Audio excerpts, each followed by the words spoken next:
Les Wexner owns a farm. Now, that of itself is not concerning until you remember who his friend was, Mr. Jeffrey. Because for some odd reason, Jeffrey's name is censored. But anyways, he has owned this farm since 2025.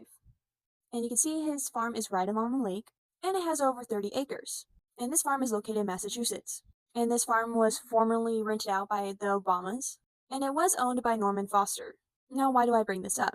Well, since the most recent release of the files, Mr. Wexner, he denies everything that was mentioned in the files, but it is kind of concerning. But everything is alleged because he has not been proven guilty. And he owns several properties in Ohio, and many that we probably will never know. But this made me play a very sick and sadistic game of which of the millionaires that were named in the most recent release of the files owns properties, specifically private islands. Now we have President Trump's resort in France, well, the France area, and this is also a private resort with an 8-foot tall wall surrounding the entire resort. Now, it's not a privately owned island, but is a private resort. And we all know that Jeffrey recruited his girls at President Trump's Mar-a-Lago. Well, some of them. And the Clintons have the Clinton Foundation, which has visited over 80 countries, and they spent a lot of time in Haiti.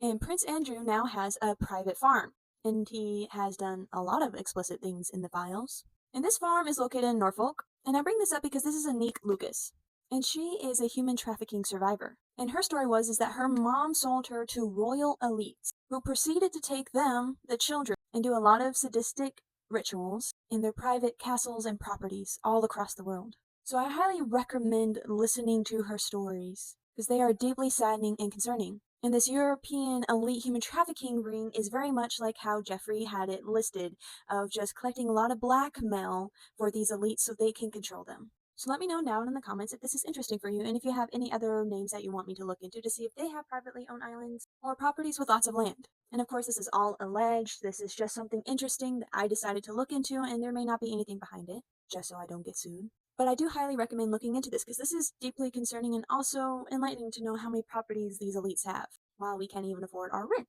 So like and comment down below. Oh, also, Prince Andrew, he has like a 6-foot tall fence surrounding his entire property and tons of new cameras since 2016, allegedly. Which that in itself could mean that he's prioritizing his safety.